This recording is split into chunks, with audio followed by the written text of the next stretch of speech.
اللهم صل على سيدنا محمد يا رب صل وسلم دائما ابدا على حبيبك. کہ جو صحابہ نے 18 باندیاں رکھیں، وہ یہ بھی کہتا ہے حضرت علی کی 17 باندیاں تھیں ہیں بھائی، مغیرہ بن شعبہ کی، حضرت خالد بن ولید کی پتہ نہیں 25-30 کتنی باندیاں تھیں. تو کہتا ہے یہ بھی تو عیاشی ہے. تو ان بیچاروں میں اتنی سینس نہیں ہے کہ حضرت علی نے اگر 17 باندیاں رکھیں تو یہ اس کی علامت تھی نا، حضرت علی نہیں رکھتے تو پھر کوئی اور رکھتا ان کو ہے بھائی، پھر اس پر اعتراض ہوتا.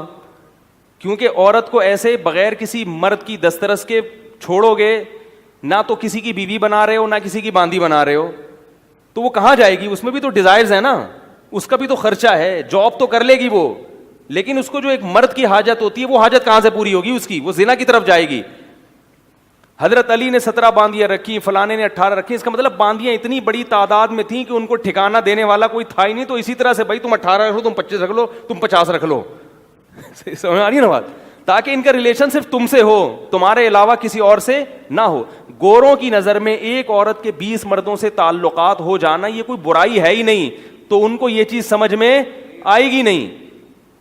جو مذہب غیرت سکھاتا ہو، جو کہتا ہے کہ ایک عورت ایک وقت میں ایک ہی مرد کی دسترس میں ہوگی، یہ غیرت اور حمیت کی بات ہے. اس سے نسب بھی محفوظ رہتا ہے. 10 آدمیوں سے اس کے تعلقات ہو گئے تو ایک تو وہ لوگ اس کو عزت بھی نہیں دیں گے، 10 لوگ وہ ٹیشو پیپر کی طرح استعمال کریں گے، پھینک دیں گے اس کو. جبکہ آپ کو جب پتا ہوتا ہے یہ میری باندی ہے تو آپ پھر اسے بڑھاپے میں بھی نہیں چھوڑتے. آپ کو پتا ہے اس نے میرا ساتھ دیا ہے. میری بیوی، لوگ بیویوں کو بڑھاپے میں چھوڑتے ہیں کیا؟ جوانی میں تو چھوڑ دیتے ہیں، بڑھاپے میں نے نہیں دیکھا کوئی چھوڑتا ہو. دنیا چھوڑ دے گا، بیوی نہیں چھوڑے گا. وہ ایک ذہن میں ایک بات بیٹھ جاتی ہے، یار ہمیشہ سے میرے ساتھ رہی ہے تو اب کیوں چھوڑوں میں؟ جو پھڈوں کی عمریں تھی اب تو گزر گئیں، اب کیوں چھوڑوں میں؟ تو یہ چیزیں ان کی سمجھ میں، جو اعتراض کرنے والے ہیں نا، وہ اس ماحول میں آئیں گے، کچھ دن رہیں گے، کچھ حیا شرم غیرت پیدا کریں تو پھر انشاءاللہ بہت سی چیزیں سمجھ میں آئیں گی. ایک صاحب مجھے کہنے لگے اعتراض کہ وہ افریقہ کی ایک ریاست ہے، وہاں ہر آدمی نے 4 بیویاں رکھی، ہر آدمی نے 4 بیویاں رکھی. یہ کیا یار، یہ تو عیاشی ہے. میں نے کہا اس کا مطلب وہاں عورتیں اتنی ہیں کہ ہر آدمی کو 4 مل جاتی ہیں. اگر وہاں وہ لوگ 1 رکھنا شروع کر دیں تو اتنی عورتیں وہ کون رکھے گا؟ پھر ان عورتوں پہ بھی ظلم ہوگا، مردوں پہ بھی ظلم ہوگا. جب رکھ رہے ہیں نا، اس کا علامت ہے اتنی ہیں جو کہ وہ نہیں رکھو گے تو اس کے مطلب ان کو چھوڑنا پڑے گا، ایسے ہی جیسے ہمارے معاشرے میں چھوڑا ہوا ہے لوگوں نے. تو یہ اعتراض ہے. رہا یہ مسئلہ کہ آج کل ایگریمنٹ جو ہوا ہے بین الاقوامی، تو وہ ایگریمنٹ کو پورا کرنا ضروری ہے، اس لیے کہ ایک تو ایگریمنٹ ہو گیا، اب غلام اور باندیوں کا سسٹم ہم نہیں لا سکتے. دوسرا یہ کہ اس میں مسلمانوں کا فائدہ ہے، کیونکہ مسلمان کمزور ہیں.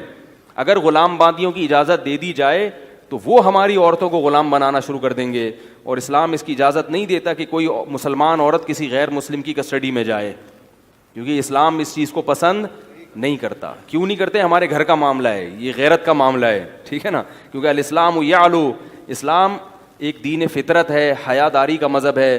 تو مسلمان اسلام میں قانون ہے کہ عورت ہمیشہ اپنے ہم پلہ میں یا اپنے سے برتر کے پاس جائے گی، اپنے سے کمتر کے پاس نہیں جائے گی.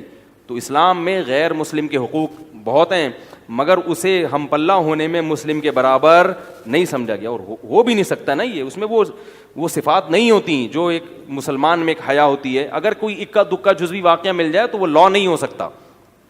تو یہ تو ایک اشکال. دوسرا اشکال انہوں نے یہ کیا، میں نے ان کو بلایا کہ میرے پاس آئیں، میں محبت سے آپ کے سارے سوالات کا جواب دوں گا جو آپ اسلام پہ، لیکن وہ آئے نہیں، فیس بک پہ بیٹھ کے پھینکتے رہتے ہیں. میں نے ان کو بولا کہ آپ آئیں، ہمارے سر پہ سینگ نہیں لگے ہوئے، ہم ٹکر نہیں ماریں گے، بٹھائیں گے، محبت سے آپ سے بات کریں گے. ہو سکتا ہے کوئی آدمی کسی کو شیطان نے بہکایا ہو. مفتی طارق مسعود صاحب کے بیانات سننے کے لیے youtube.com/مفتی طارق مسعود کو سبسکرائب کریں، اور اگر آپ لائیو ویڈیو کو کبھی بھی مس نہیں کرنا چاہتے ہیں تو سبسکرائب کرنے کے بعد بیل آئیکن پہ کلک کرنا مت بھولیں. جزاک اللہ.